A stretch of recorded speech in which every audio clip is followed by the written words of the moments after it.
Hello, everyone, and welcome on into a brand new episode of Sidelines from Visit Potter Tioga. I'm Drew Patrick. On today's episode, we preview Sprint football season ahead. We talk with field hockey after their exciting opening weekend. Plus, we talk with SAAC President Hannah Swartz about the unsung heroes of the athletic department.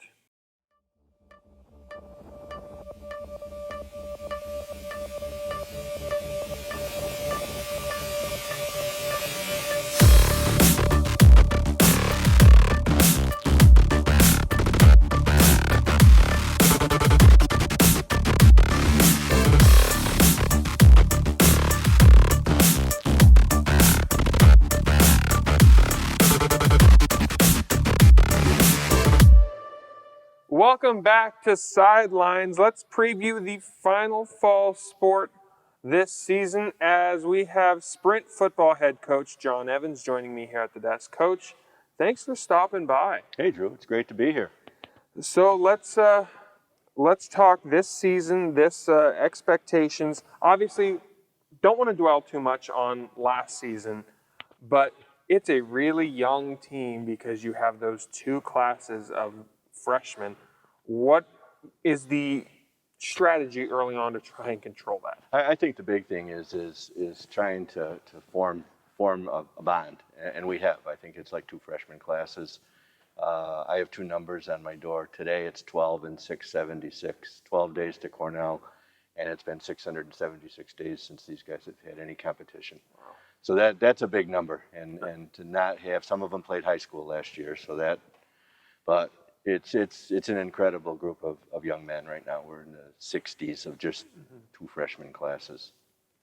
So obviously this team is very hungry. You are on the doorstep. For the returners, you are on the doorstep of the championship game, and they have that mentality. They have that mindset.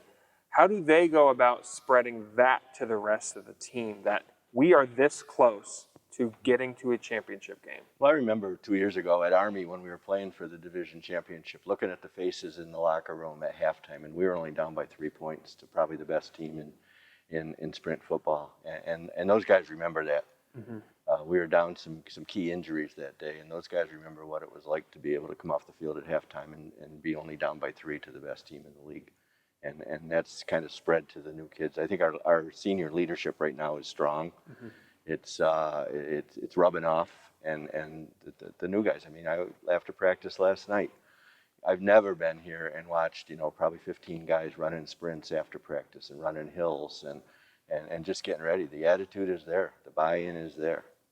And of course, that extra incentive that we're hosting the championship game, I'm sure, is also there. The fact that you'd have home field advantage for that so important. I remind them daily. I said, we're going to be in it, but I don't want to be working the concession stand. I want to be playing.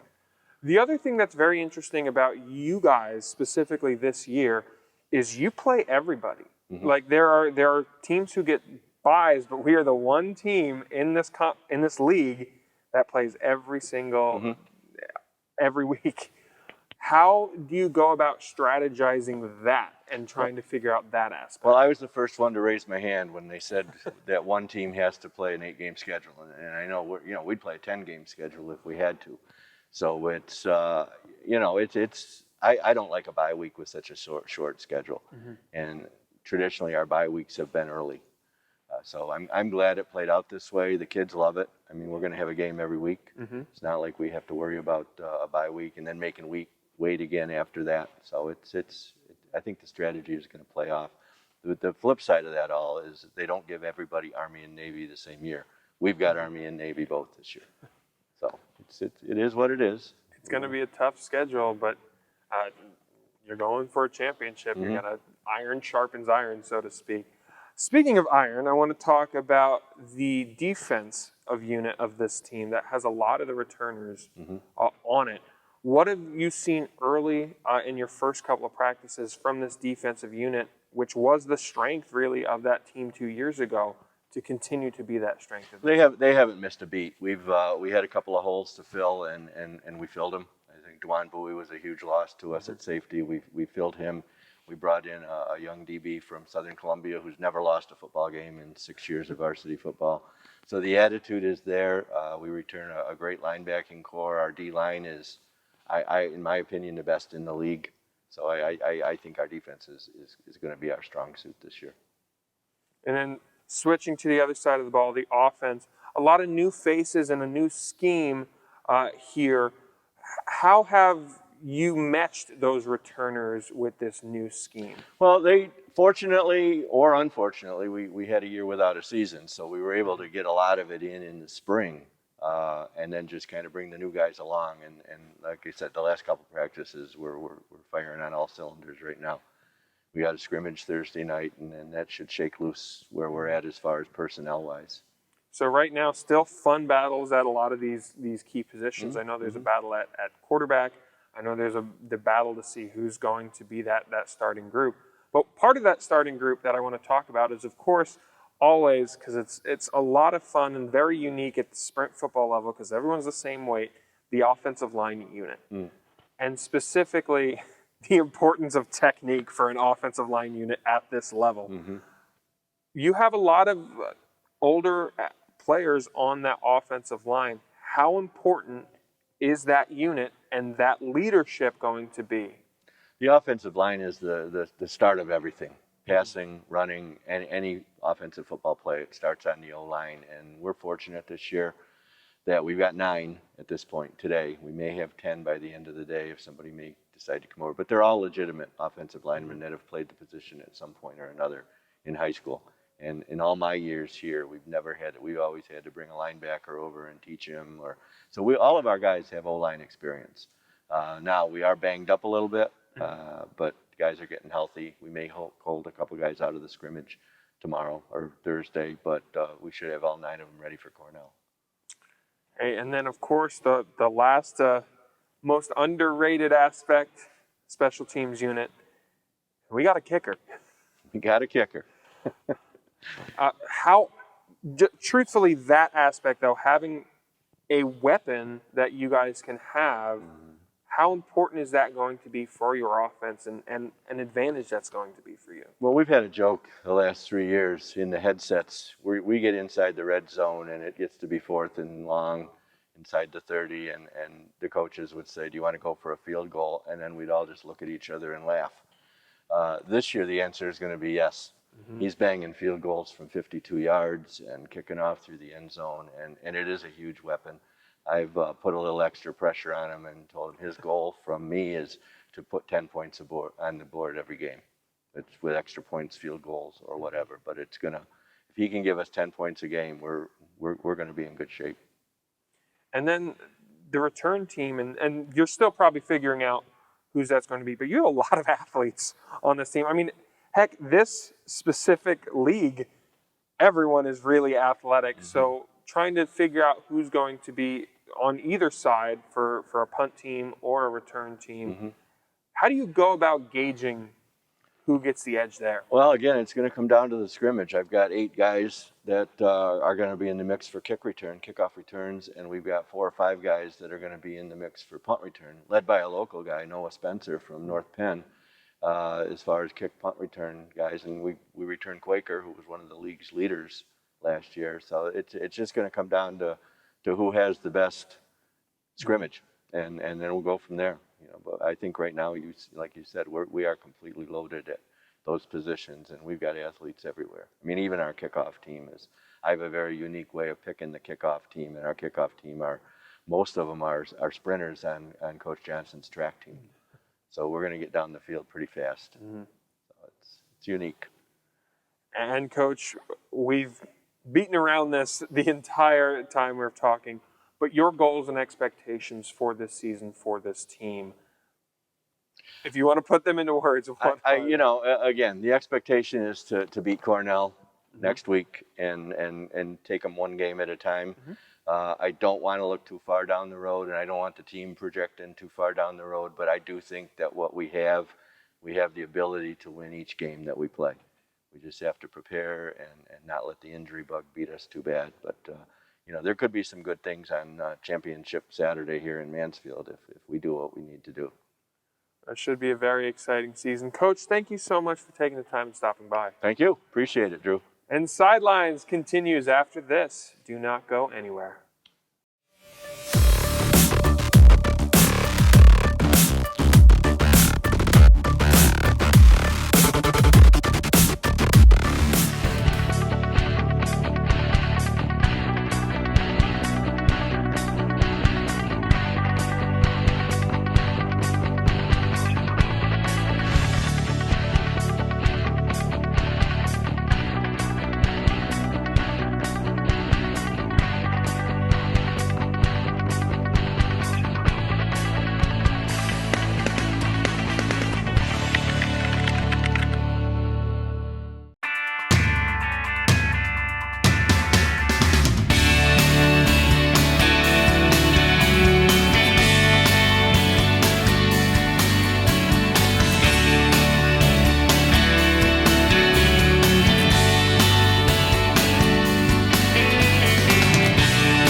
While this semester will look a little different, we're taking steps to promote a safe campus environment and to help us return to normal faster. You'll notice students and employees wearing face masks that cover their nose and mouth in order to keep you safe. We ask that you do the same to protect your fellow Mounties. Face masks are required inside all campus buildings and should be worn when visiting locations outside of campus as well. Mounties, we're all in this together.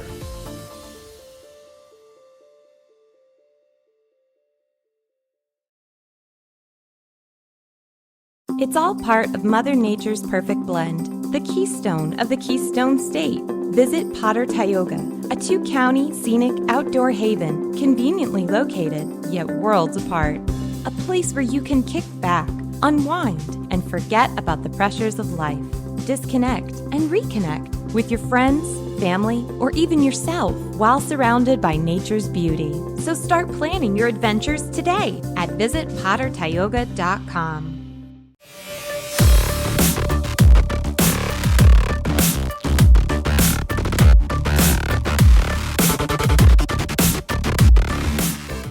Welcome back into Sidelines. Let's talk field hockey opening weekend. As joining me at the desk, we have Alex Esterling and Ashton Price. Thank you both so much for stopping by. Thanks for having us.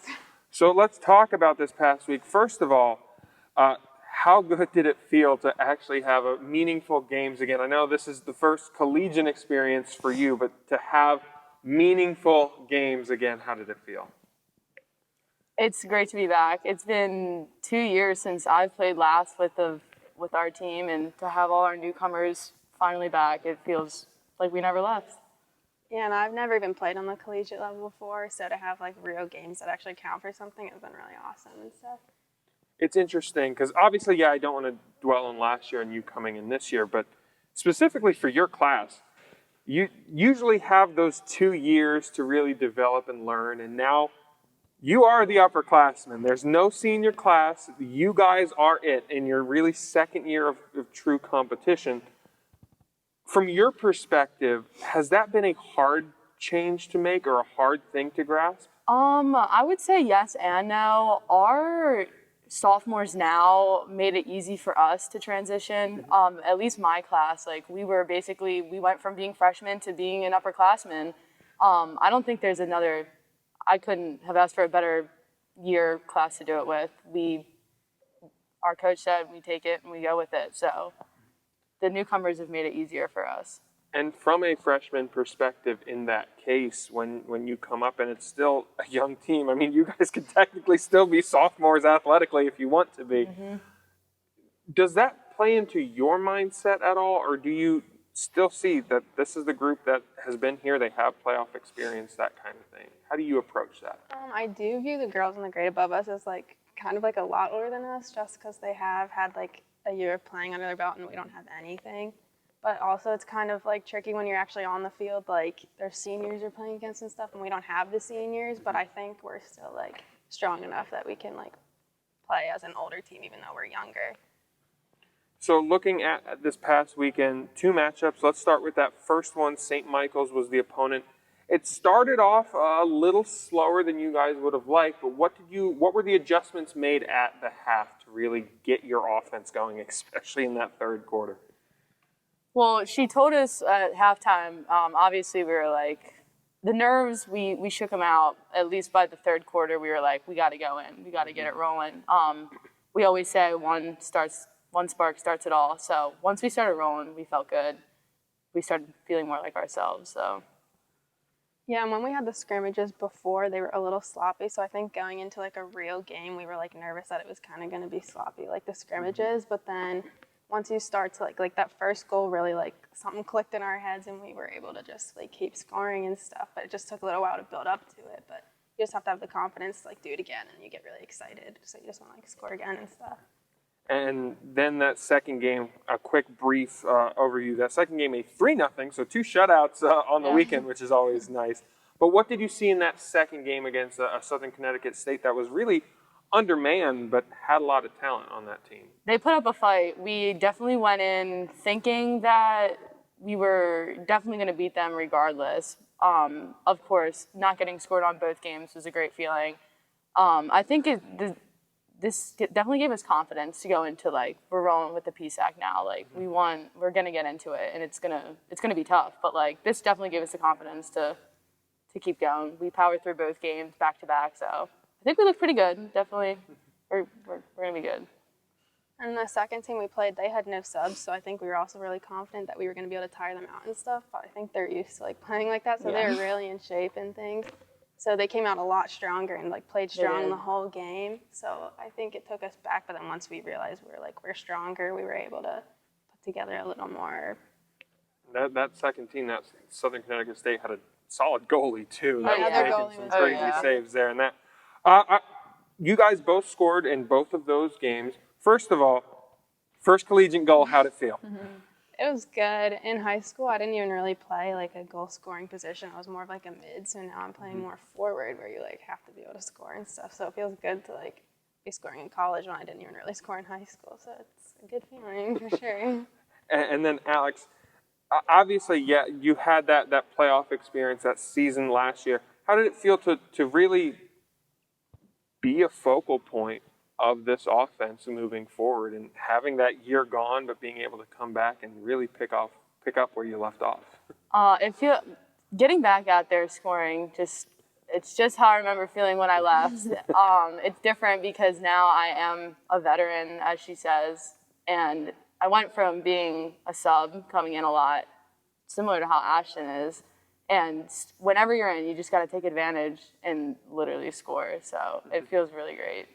So this week coming up, we have Mercyhurst on the docket, but not too far after that. I don't want you guys looking past that game, but not too far ahead is that fourth team that was there this weekend that you guys had a chance to look at.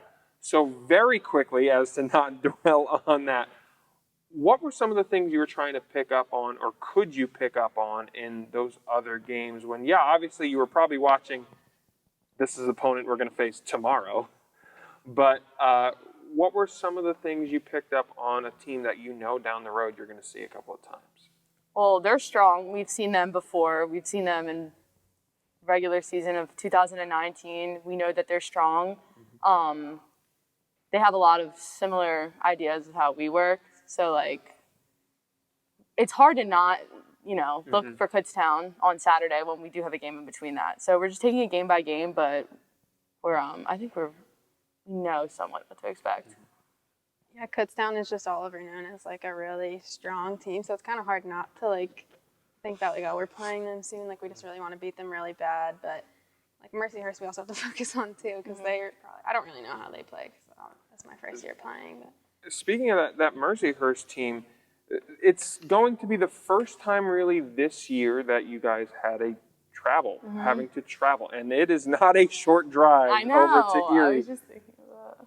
So, but how do you, especially as the now upperclassmen of this group, have to try and rally everybody to shake off the sitting down and in the Yeah. bus for as long as you do? The drives definitely can, you get on in your hype because, like, okay, we're traveling, like, first away game, like, we're not scrimmaging, and Ithaca was close, so, but now here we are on a longer bus ride, but, it really matters when you're in the locker room. It's that pre-game, like, take the time to relax, calm your nerves on the bus, give some time to think it over, but once you get off, it can't be in your head, like, you just gotta be ready to go, so. It'll be our first trial tomorrow, so Absolutely. we'll figure that out. Well, thank you both so much for taking the time and stopping by today. Thank you. Thanks for having us. And Sidelines continues after this. Do not go anywhere.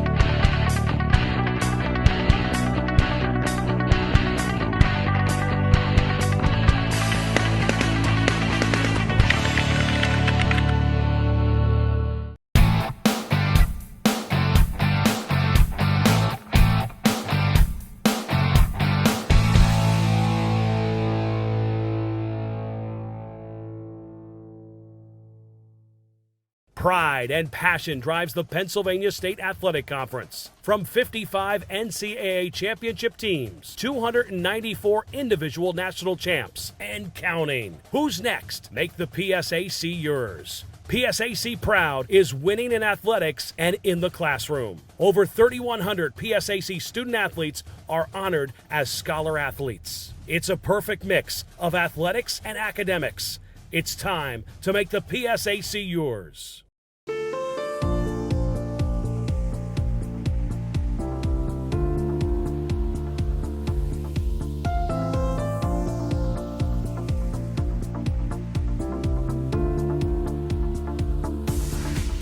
While this semester will look a little different, we're taking steps to promote a safe campus environment and to help us return to normal faster.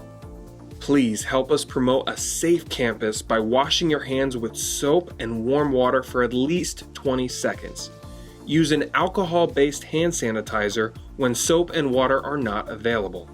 Additional hand sanitizer stations are available throughout campus. Sanitation of high-touch areas around campus have been increased and advanced cleaning techniques have been implemented to limit the risk of transmission. Remember to disinfect personal items like cell phones, computers, and workspaces often. Mounties, we're all in this together.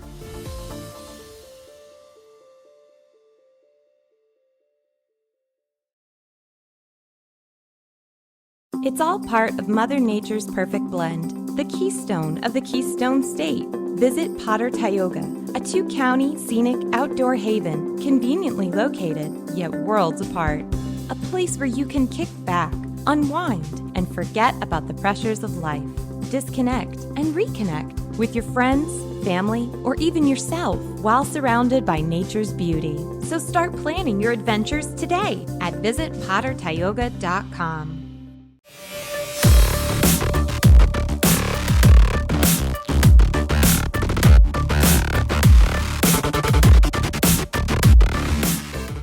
Welcome back to Sidelines. Let's go behind the scenes and talk Student Athlete Advisory Committee with the president of that organization, Hannah Swartz.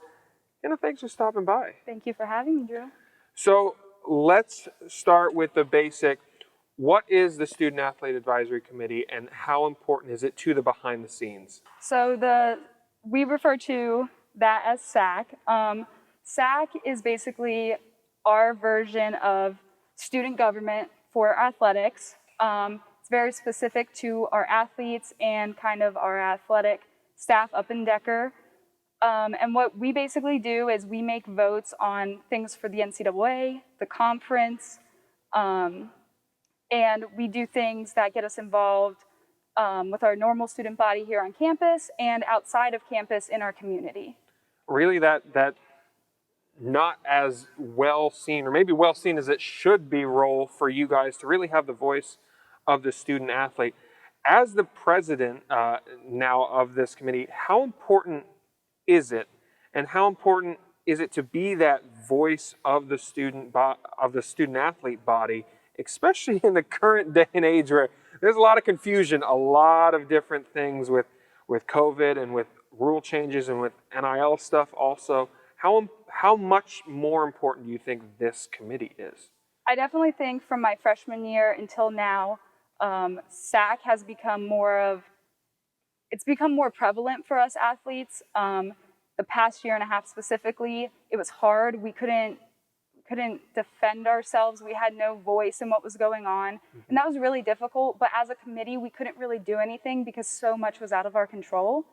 But going into this year, we're just trying to do as much as we can and kind of make up for that lost time, which is really important for us because we're involved with so many things. It's not all just about athletics. I mean, let's touch on last year, obviously, because, yeah, last year kind of sucked at times.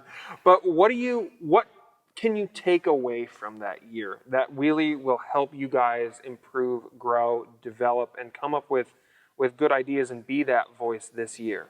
I think just having that time almost away from the committee was good for all of us. We got to recharge. Tonight being our first meeting, we're going to come in, with just ideas everywhere from different reps, from teams. And I think it's going to be really unique to see kind of what we've all been holding on to the past year and a half. We really want to make a difference for each other and for here on campus.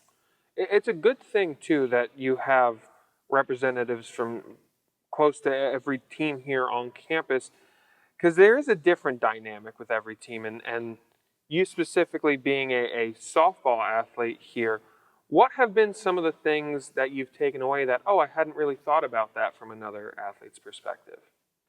So we do a lot of voting for either the PSAC or the NCAA. And some of the things I cannot relate to because I've only played softball my entire life.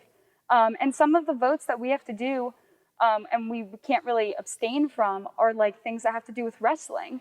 Well, if we have a student athlete who's been there, done that, it's a lot easier to kind of relate. They can tell some stories, kind of explain what kind of rule changes they want to make. And it's just nice kind of understanding, it may not affect us, but it affects the person sitting next to me in the committee, and that's important.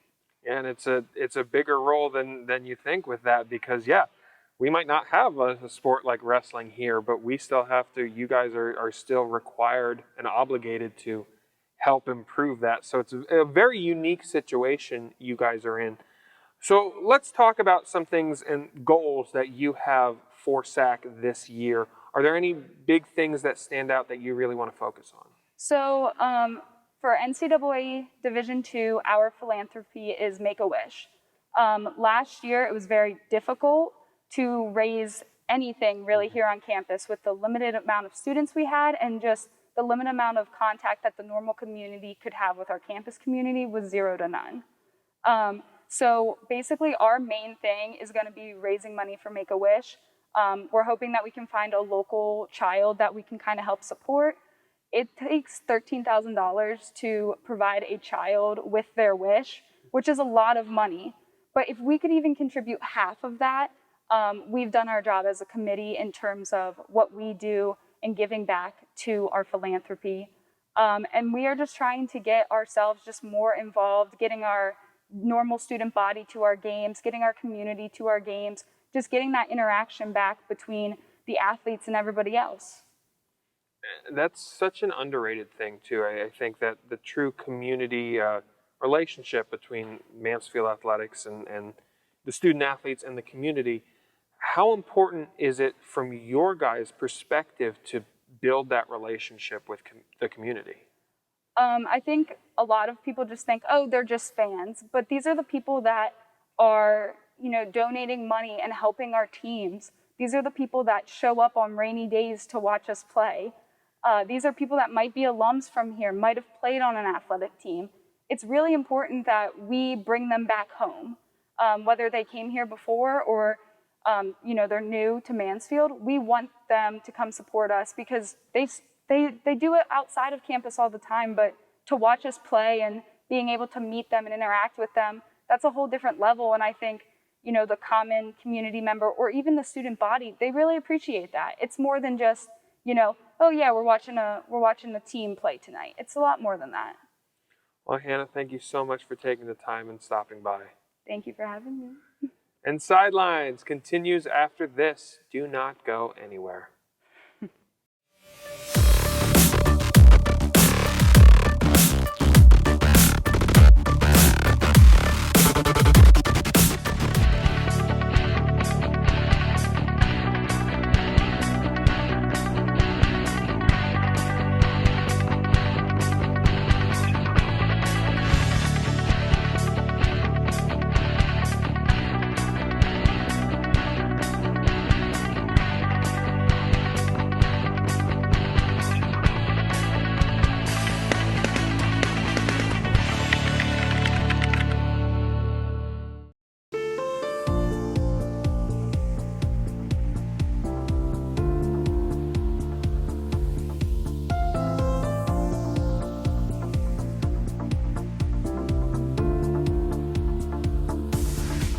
While this semester will look a little different, we're taking steps to promote a safe campus environment and to help us return to normal faster.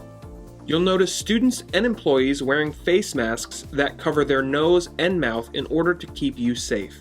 We ask that you do the same to protect your fellow Mounties.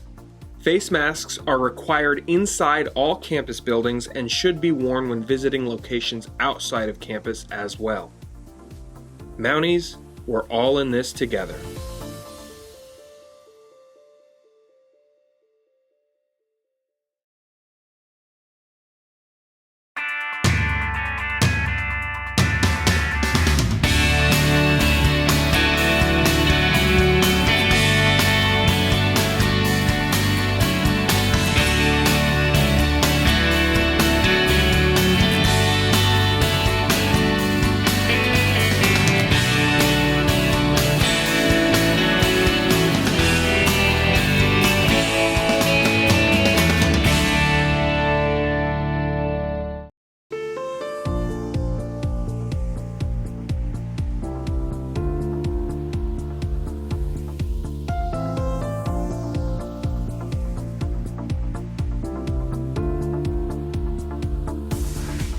While this semester will look a little different, we're taking steps to promote a safe campus environment and to help us return to normal faster. Please help us promote a safe campus by washing your hands with soap and warm water for at least 20 seconds. Use an alcohol-based hand sanitizer when soap and water are not available. Additional hand sanitizer stations are available throughout campus. Sanitation of high-touch areas around campus have been increased and advanced cleaning techniques have been implemented to limit the risk of transmission. Remember to disinfect personal items like cell phones, computers, and workspaces often. Mounties, we're all in this together.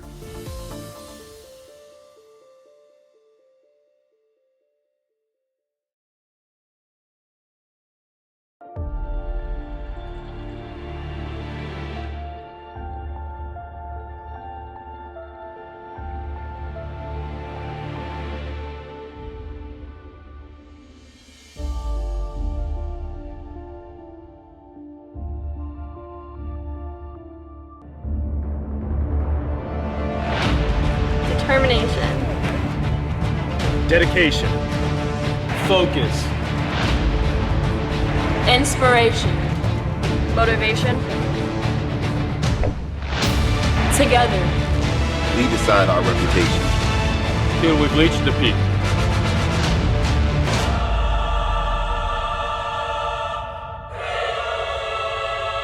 Peak mentality.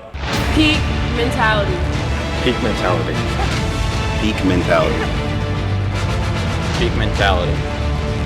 Peak mentality. Peak mentality. Peak mentality. Peak mentality. Peak mentality. Peak mentality.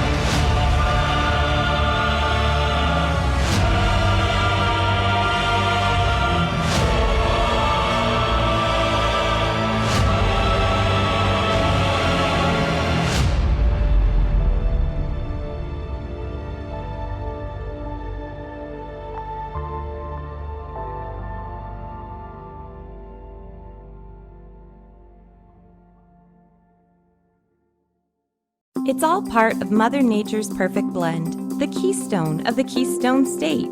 Visit Potter Tioga, a 2-county scenic outdoor haven conveniently located, yet worlds apart. A place where you can kick back, unwind, and forget about the pressures of life.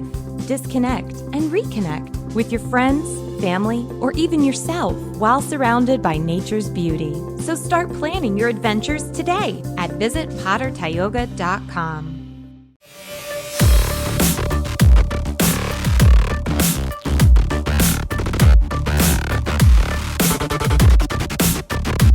That's going to do it for us, folks. To stay up to date on all things Mansfield Athletics, head over to GoMounties.com.